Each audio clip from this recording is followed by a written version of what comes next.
What if the God you have been taught to worship isn't the true creator at all? What if when you worship this God, you are actually the one who is giving him power, and that is the very sin you have been warned against? Stay with us today because we are going to answer these and many other questions.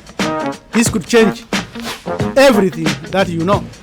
Yet billions who worship God never question the nature of what they worship. Their training would not allow them to consider the truths you are going to learn in this video. For instance, what does it mean when it says that you are God? What does it mean when Jesus, who never lived, in John 10:34 said you are gods? Let us follow this logic. Prove that these billions usually do not know the difference between God and creator. They think it's the same. We are going to follow the logic, not the dogma. God is a deity, a divinity, a spirit, or a being.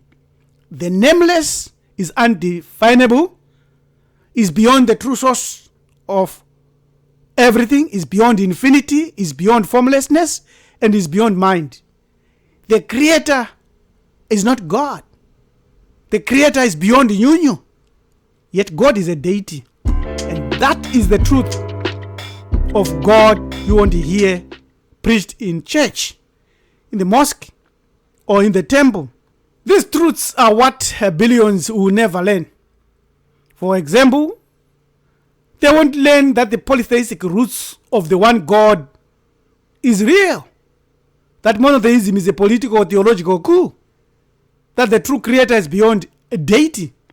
It's the nameless one.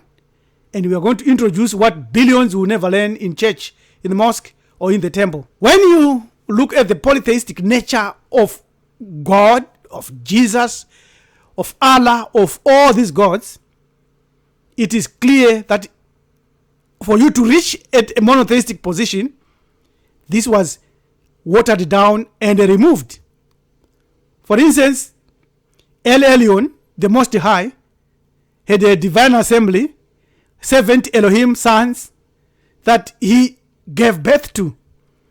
And Yahweh was originally a junior storm warrior god, one of the 70 Elohim, sons of El, Elyon Most High, as evidenced by the restored versions of Deuteronomy 32 verse 8 to 9 in the Dead Sea Scrolls, which is known as 4Q Jeuti Ij. Deuteronomy 32 verse 8 to 9 mean that the Hebrew Israelite worshipped their national god Yahweh as the son of the Canaanite father of gods El, Elyon.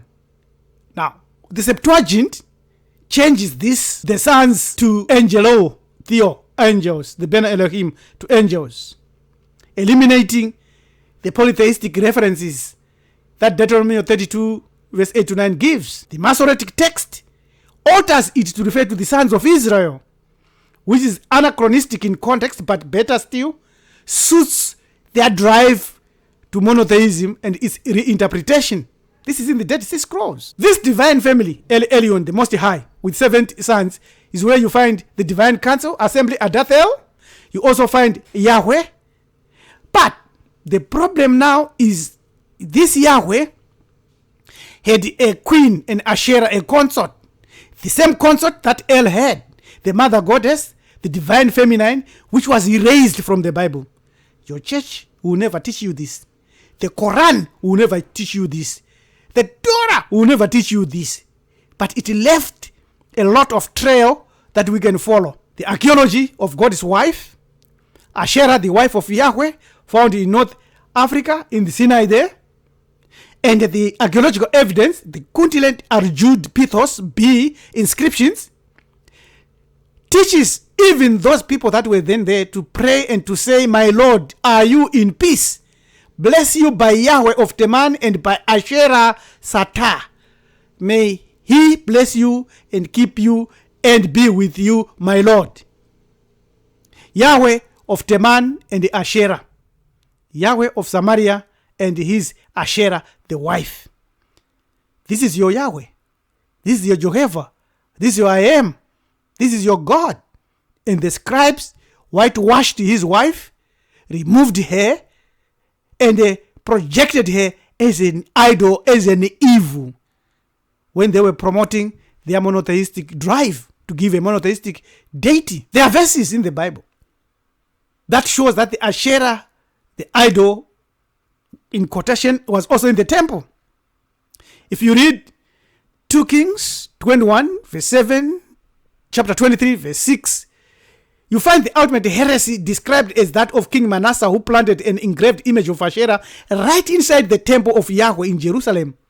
Yet this is just correct because it is not syncretism, it is what was then there. The later reformers had to launch a scorched earth process and operation to tear and remove the Asherah pole out of the temple and also out of the scriptures in the Bible and paint it as something evil. Yet that was the norm.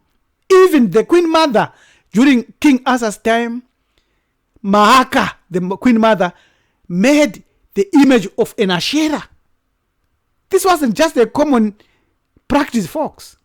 This Queen Mother and many others discovered and continued with the relationship that they had had with Asherah before time.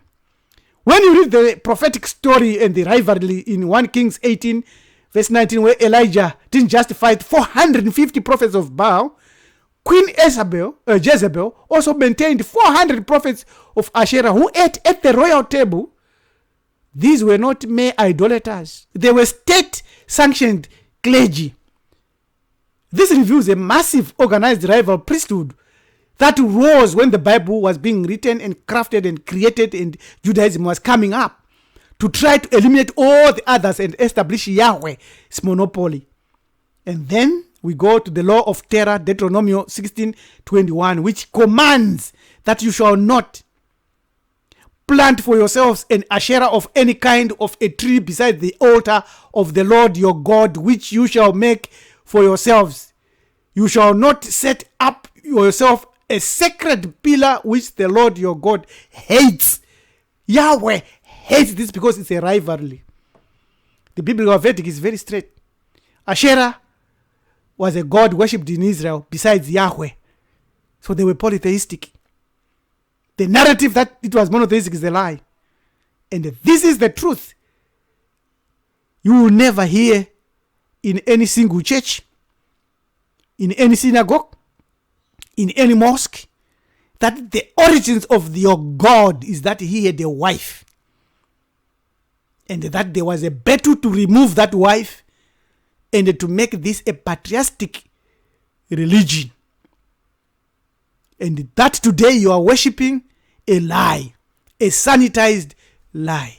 That's the truth. The divine council, Adathel, and also texts like Genesis, where you read, let us make men, and in Psalms, where you read, you are gods, confirm the existence of a heavenly assembly where Yahweh presides among or a lot of other deities. Is this monotheism? This Adathel? It's not. The God you have been taught to worship isn't the true creator at all, but is a deity, a divinity, a mental idol. The minute you know the name of God and you think that you are worshiping Allah, you are worshiping Jesus, you are worshiping Yahweh, that is automatic idolatry. You are an idolater. That's why you know your God. The real creator is unknowable. You can't know the real creator.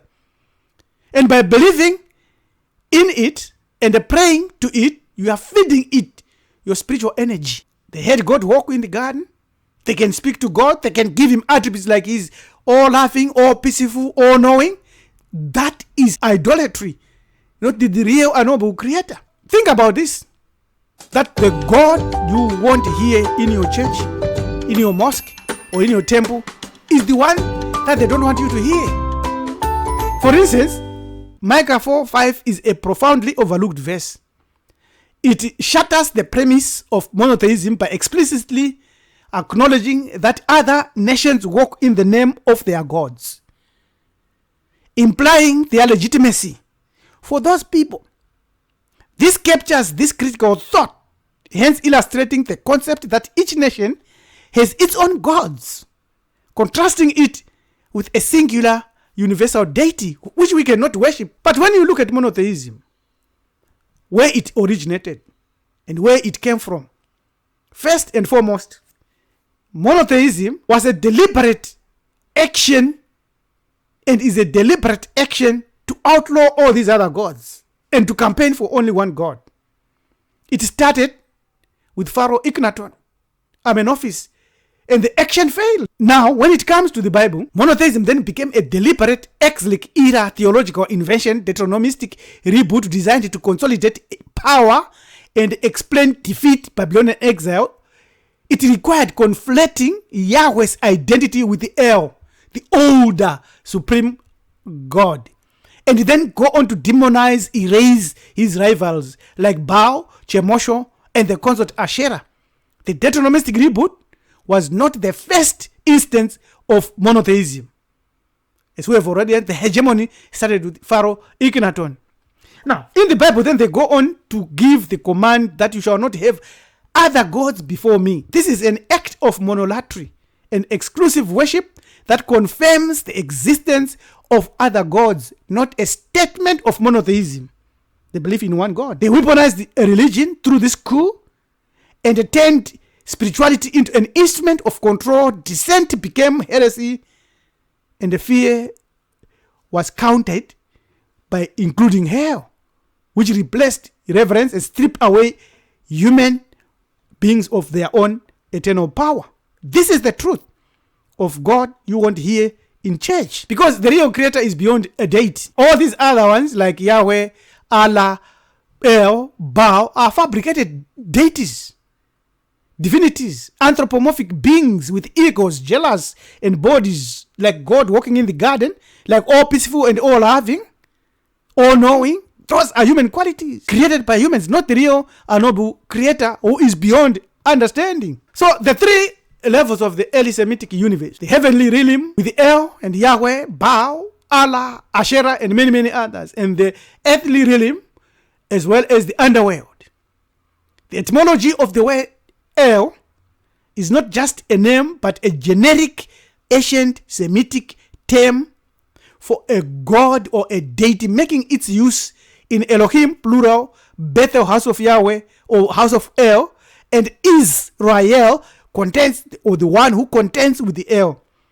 A linguistic time bomb that detonates and destroys monotheism anyway. So let's illustrate now how it all is staggered up to this point, from when it began. The original early Semitic pantheon, around 1400 to 800 BCE, had El and Yahweh, who had a divine council with 70 sons, as described in the Dead Sea Scrolls of Deuteronomy 32 verse 8 to 9.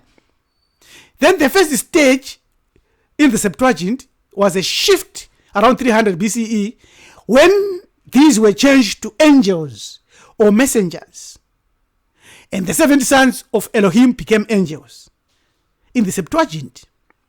And then stage 2 is the rabbinic or Christian era, where the sons of God became demons or satanic forces and the fallen ones. And then the stage 3 is the Islamic and the late monotheistic period, 700 common era to present, where all rivals would be crushed as idols or shirk. It's happening today. Idols, and then are called false gods.